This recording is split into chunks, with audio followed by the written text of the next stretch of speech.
I like it. I gotta click OK. When you hear the sound of the oh, screwed up my own intro, but guess what? It's so worth it because when you hear that bell, this is what happens when you're in sparring. And I'm sparring with a friend of mine. A friend of mine. I honestly tell you guys, he reminds me a lot of a mythical character from the movie Snatch. You know what I mean? He's so intriguing because he's wily, he's intelligent, and he knows the business, more importantly, of boxing. I'm talking about, is it Liverpool or is it Canada's own Terry Strawson? Welcome, my brother. Thank you. I mean, I think I'm I think right now I'm Canada's own, aren't Yeah. I? I think So let's so. talk a little bit about that. You're originally from Liverpool, right? I was born in Liverpool, yeah, and then I ended up moving to Canada when I was 17. I had came on vacation or on holiday, as we would say, when I Hmm. was 14 years of age, and then having a bit of trouble in school and in the neighborhood kind of thing. And it wasn't just that. My mum and dad were just deciding, it was time for a change. And then we moved to Canada just after I turned 17. And I went back five, six, seven times, was unsure what I was going to do. And then I finally, planted my roots, so to speak, in Canada. No, that's good. That's good. So just we talked a bit about one legend from Liverpool, Natasha Jonas. But how early in Liverpool did you find boxing? Did you find it as a kid or sort of as a teenager? How'd you fall into it? I think I've always been into fighting. And, as I've got older, I've learned I was into boxing. But I think I've always been into it. Shane Airy was a fighter from Liverpool that I watched and followed closely. And he was in the guy who lost to Mickey Ward at the end of the fighter. Obviously, when Mickey won that belt, that was in London against the guy from Liverpool, Shane Airy, and then Frank Bruno and Chris Eubank and Nigel Benn were having those fights around that time when I was a little boy, like 7, 8, 9 years old, and then Prince Nassim came about, and that was like my character, that was my personality. And a lot of people in Liverpool didn't like him. Actually, a lot of people in the UK, I think, I didn't like him. But the way he carried himself and the way he delivered, 9 times out of 10, or about 35 times out of 36, was just unbelievable to me, And he was a major influence. And I don't know if I've got it, but one of my best childhood friends, it's sitting here somewhere on the desk, or it was. I've moved it somewhere, but I've got an autograph from him when he was in prison, believe it or not. Wow. He actually went to jail for I think vehicular manslaughter, I think it was, or something, or not man, something. He done something with a car anyway when he shouldn't have been driving. Nas at the time, and he actually ended up running over or hitting a former sparring partner. And while he was incarcerated, my childhood friend was down there with him, and Naz used to take him to the boxing gym and tell him, "Come on, Scouse, get on the bag for a few punches." And he ended up getting me an autograph. I wish I could find it. I mean, it's sitting right here somewhere, but I can't see it. But yeah, Naz was a massive influence, and my mum and dad had me one of them. Remember them things that you stand on and they had a little ball on the top? Yeah, yeah. You punch it. You probably still get them for kids now. And they had one Yeah, of them when yeah. I was like 7, 8. I remember them laughing and at me and the way I was hitting it when I was a kid. And I was always getting into little scraps and scrapes until I got to about 14, 13 when all the other lads started getting way bigger. And then it like calmed me down. I had a tough time, like I said, and then we ended up in Canada. But I've been into boxing, yeah, since I was a little boy. And it's funny the influences you pointed out because they reached me stateside. So when we talk about Frank Bruno, Bruno and Tyson, you know what I Yeah, mean? for That was sure. a big uh um fight, that rivalry. Now Naseem Hamed was a different beast because not only was he an attraction stateside, like he particularly took over New York City. And that fight with Kevin Kelly is the stuff of What a fight. legend. What a fight. And my father was a big Naseem Hamed fan, and I always remember, and it prepared me for what we do now because remember how long those ring walks and those entrances were for him, It flipping was over the top crazy. rope. Well, think He, about it for us, lad. He's doing them in the States and it's about 3 or 4 in the morning for us in the UK at the time, and I'm 12, 13. And I remember he fought on my birthday one night or just before my birthday against Wayne McCulloch. mm, And lad, I remember staying awake. My dad was like, "What are you doing to yourself? What are you doing?" I can see him behind me. I was lying on the floor in front of the TV and I'm looking up and I'd seen him coming out through all these skulls and headstones and all that, and then I just don't remember a thing after that. You know, he just took too long. Yeah, that's how stateside we got to sit through the Inoue fights. It's either be late taking your kid to school or watch Inoue. So, you know, couple tardies, because I got to see Inoue. But so when you got to Canada, what was the first element that you joined? Because you wear many hats, and recently you just added announcer to it. So I know you probably started off like we all do. You got to find a gym, but like how soon or what was your journey like from fighter to promoter to you? Because like I said, that's why I kind of said like Mickey from Snack, like you were just kind of always on the inside of the fight game more so than I would think a lot of people that I know. So tell me a little bit about that part of your journey. Well, when I first came to Canada, it's a funny story in a way, and it shows what I was talking about before, where I said I was always getting into little scraps and scrapes. Now, when I first moved here, or no, when I came on vacation, I was in my uncle's back garden passing this soccer ball back and forth, and the man who was there, he was from Liverpool too, and he'd moved 20 years before that, or whatever, 15, 20 years before, and he was asking me, you know, what school I went to, and you know, if I knew anyone. And then like my school had a nickname, like it was called the Grange, but you wouldn't know that unless you were from around there. So when he said it to me in Canada, I was like, no way. And then he starts talking about his nephew, who's a real tough kid from the area, and I was like, oh yeah, what's his name? And he told me his name. I won't say it. He told me his name, and I said, oh yeah. I said, I just broke his nose, you know, 2 weeks ago. And I just broke his nose on sports time. Sorry about this noise here, I mean, but I broke this nose here 2 weeks before I was in Canada. And then this man took a liking to us for whatever reason, and he ended up introducing me to the boxing gym up there, taking me there. And then I ended up meeting the coach.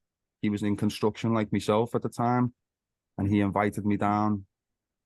And then I just went in the gyms, and I was just, you know, training. I wanted to fight at some point. But I just started training in there and then really took a liking to it. Then that coach, Richard Lestage, he ended up taking me to a fight. And I just loved it. I just loved being there with the other fighters. Do you know what I mean? I loved, my role was to kind of like add levity in a way and, you know, do any little odd jobs that needed doing, go get this, go get that. And I was really happy doing it, you know? And yeah, it just snowballed from there really. And I've just ended up wearing so many different hats, like you say, but all out of just the love of doing the sport. And now that I've been in the game for what, 10, 15 years around it, and then actually, you know, I was promoting in 2014 myself. So like we're on a decade now of involvement in the professional game. So I just feel comfortable saying yes to whatever comes my way and helping out wherever I can, you know. And that's a hell of a journey and something, again, I told you, you know, behind the scenes, you know, I'm very I admire what you do and I'm inspired by it because I see the levity and the balance you bring to it. I've seen you and Manny Montreal. Shout out to Manny. I've seen you guys do commentary. You know what I mean? I know that you're in contact with Camille Estefan all the time with Three Lions Promotions. You know what I'm saying? Whenever Dan I Otter. started posting Canadian fighters, I noticed. I said, "Wow, this guy is always somewhere where I'm looking at this fighter." So tell me a little bit about the scene right now in Canada, because I guess you're in British Columbia, Manny's in Montreal, but Canada's huge. But tell me about the overall fight scene and what you know about what's going on. Well, I'm based in on Vancouver Island, yeah, so I'm on the west coast. Three Lions Promotions and Dan Otter are on the east coast, obviously.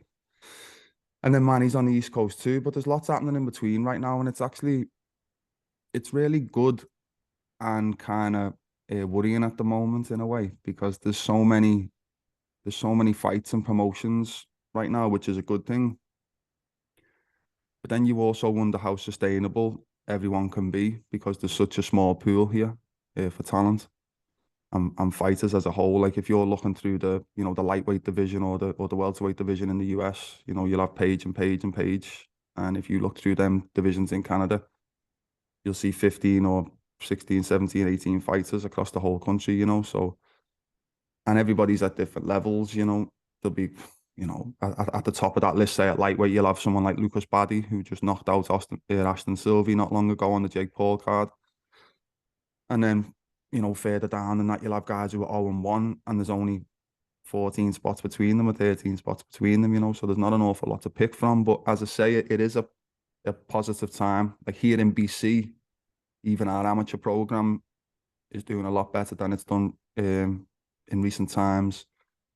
There's been a couple of promotions that have emerged over the past 2 or 3 years that are doing quite well right now and have the ability to stay alive, which doesn't sound like much to people, but it's such a volatile and difficult business that just staying around, it is success, you know. So, and then on the professional scene, there's a few good fighters. Benny Bisler over East, Canadian champion in BC right now. Sam Moses has got a big fight against Ryan Young on a 3 Lions card in November for a minor WBC belt. Eric Bazran, who's 6-0, he's recently signed to 3 Lions too. There's some good talent. And then over on the West Coast, on the East Coast, I don't know if you just seen Derek Pomelo beat Caceres the other day. He's a real talented, slick southpaw. I thought he was talented anyway, and I think he's even more talented than I thought he was. And that was a big win. Caceres has been in with everybody and, you know, took a lot of top guys the distance or been close to. And Derek took him out of there. He was just very poised in the way he did it too. It's not that he got him out of there, it's the way he got him out of there and how calm he did it too. So, and then at the top end of Canada, you've got him Billy right now, who's chasing Canelo fights. There's a lot of good action in Canada right now. I think we still pale in comparison to, you know, America and the UK. However, you know, these guys are making strides to, you know, cement their own legacies. And I think that's important to point out because I'm giving a name like the Wilkins Matthew, Yana 100%. Robio. You know what I'm saying? Yeah, exactly. These are guys I've even on the women's side of thing, and it's been I've been racking my mind. But the girl that Jessica Neri Plata robbed out of Canada. Was it Kim Clavel? Kim Clavel. Was it Kim Canada's Clavel? deep, man. You know. Yeah, we got some talent, you know.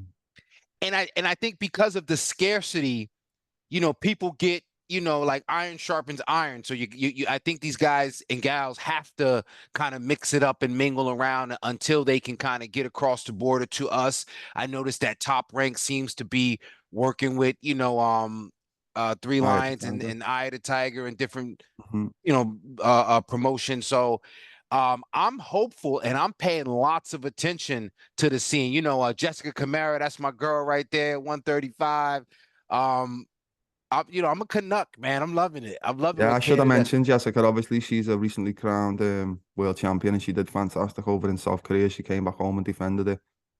Yeah, there's a lot going on here, and it's positive, and hopefully over the next 2 or 3 years. And lad, I've just forgot to mention Ryan Rozicki too, obviously, who should have became world champion last night if Let's things talk about that. went right.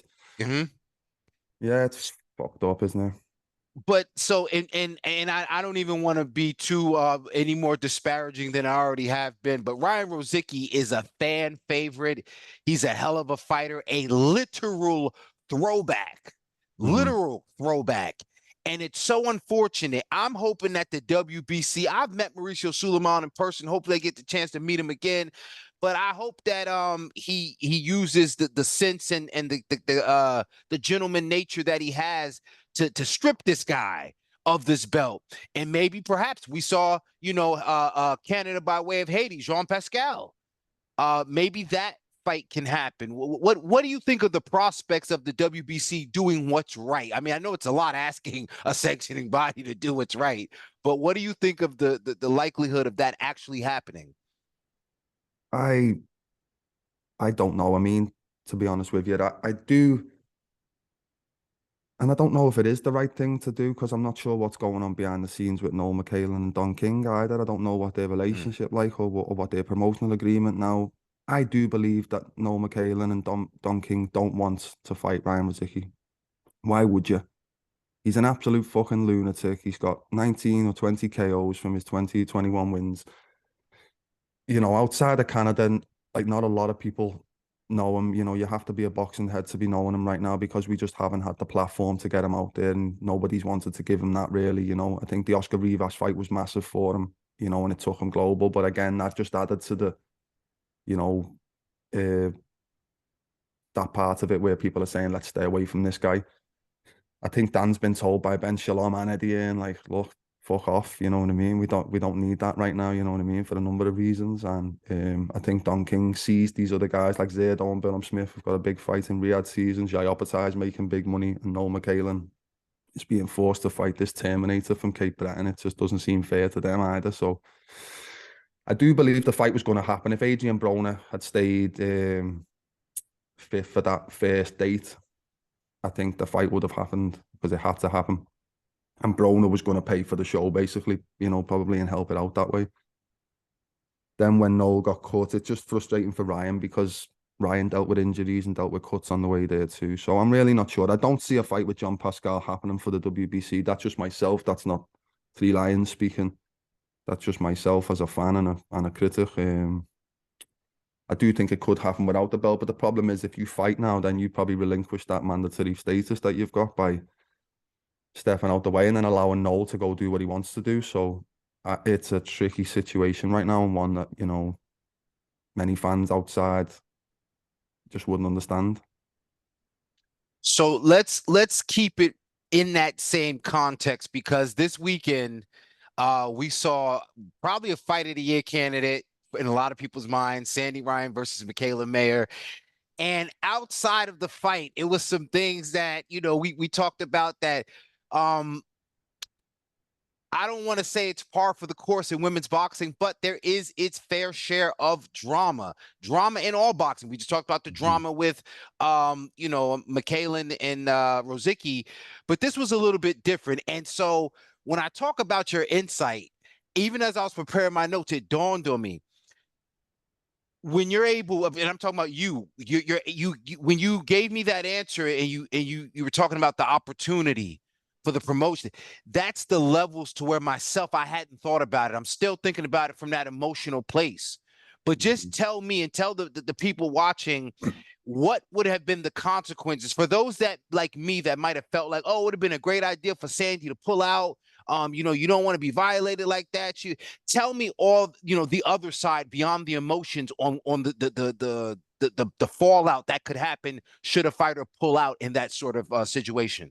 Well, to be honest, I probably hadn't thought about it to the full extent either when I said that. But, you know, if you were to breach a contract like that and then leave this show hanging, basically, and leave Mikaela Mayer hanging, Hours before, who's trained 10, 12 weeks for this fight in preparation for one of the biggest nights of her life too, you also start to kind of blackball yourself a little bit, and like then you become unreliable. Well, okay, hang on, like you know, what's going to happen if something really terrible? Because this is the thing, and it's not like I'm insensitive to it. I mean, you know, I obviously it was you know, a distressing situation, but at the end of the day, they say don't be crying over spilt milk. Let's not be crying over spilt paint either. Do you know what I mean? Now, the intent of the situation can be alarming, and you know, I know things happen.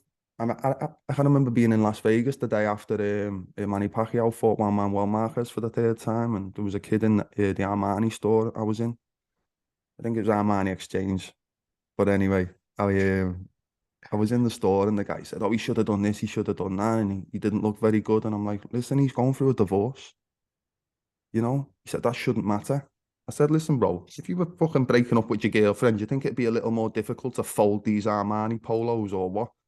And he said, yeah. I said, well, he's having a fight with a dangerous man trying to, you know what I mean? What the fuck? So obviously these things affect you, but, you know, and I've got a little girl myself, don't I? And I don't think she'll ever be a boxer or a fighter. And she is a little emotional fireball like myself, though. And I think I would be saying to her, look, we just have to focus here and let it go. We're fine. You know, we're okay. But we can't let this bother us, because I don't know, and I don't know the full story behind the scenes. I was going to ask you, do you know more of what happened than I do? Like, what was going on? Is she going through a divorce? Is this what part of the internet beefs is?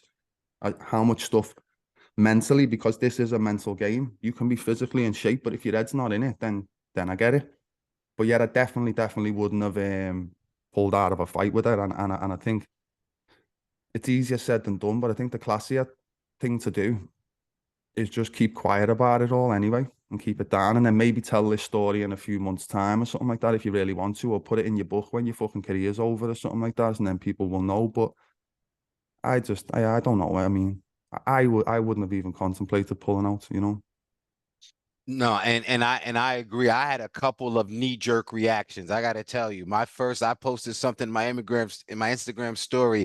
I kind of regret, but I kind of don't after I realized. And here's the reason: I don't regret putting it because now Mikaela Mayer won't offer the rematch. And I'm saying, not only did this girl show the resiliency, Terry, that you spoke about, because that's really what boxing is for us, and I know it is for you and plenty out there.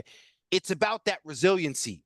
Throwing a punch when you don't feel like you can, taking that last run, taking that last step, taking that hit, getting up when you don't feel like you can. So all that resiliency, and for all those reasons, we can't pull out. And I, like you, and thinking about it deeper, it's like, hey, honey, we got to get through this, because it's not like somebody jumped out the bushes and socked you. It No, was some wet exactly. paint, you Yeah, know? exactly. But it is like I aside said. from that, my strongest reaction was to the fact that Sandy Ryan brought this girl back from the dead, and despite all of that, gave her the fight, fought like hell, and you got the balls to say, I'm just Well, going to move on. I'm not going to offer a rematch. And I know don't that's forget, boxing, but that is nasty work. don't forget, things are hot right now between them. There's been a lot of allegations and people trying to say it was Mikaela Mayer sent people there and stuff like that. So, you know, things are hot right now. But at the end of the day, these girls, it's Bob and Eddie. It's not Sandy and Mikaela. You get what I'm saying? So yeah, you can't make them fight each other and you can't get them in the ring. But if the money's right for a rematch, which it will be after that fight, because outside of that nonsense, that was one of the better fights I've seen in ages. Yes, And sir. these female fights are fantastic. I love watching them, especially at that high level. You know, Katie Taylor's been one of my favorite fighters for the last few years. She seems to be waning a little bit at the moment, but after a, you know, unbelievable career. And yeah, that was another example of great boxing. I mean, the Jonas Mayer fight was fantastic too, and this was another one. And you know, Mayer's going to get more big fights, and she may feel that way right now. And but I would think that fight will happen again. I'm probably in the UK. And listen, and you know Bob Arum, when he puts on that Bob Father voice, Mikaela, the fight's marinated enough. You gotta get in there again and beat her. That You is know what's going unbelievable, down. lad. That was good. Thank you. Who else can you do?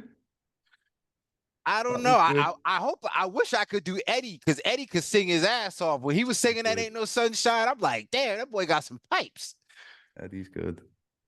But you're absolutely right. And that's why I said I love your insight, and I'm glad that we got the chance to talk about this, because I feel like the way things are happening in boxing, sometimes we have these knee-jerk reactions and these investments in these fighters and fights for some reasons. But one thing I like to hold myself to is loving the game enough to pull out my biases, you know. So yeah, hats 100%. off to Mayer, you know what I'm saying? And again, I thought she beat Jonas, you know, me I personally. I thought it was close. I remember watching. Obviously, I'm biased. I'm watching it. You know, you want Jonas to do it because she hasn't had it all her own way in her career. You know, Natasha. So, but I think, yeah, I was watching that fight, and I think it's one of them fights. Like Tony Lewis went over to Liverpool and lost to Derry Matthews, and you know, if either one of those fights in Liverpool, they might not get the decision, Natasha and Derry.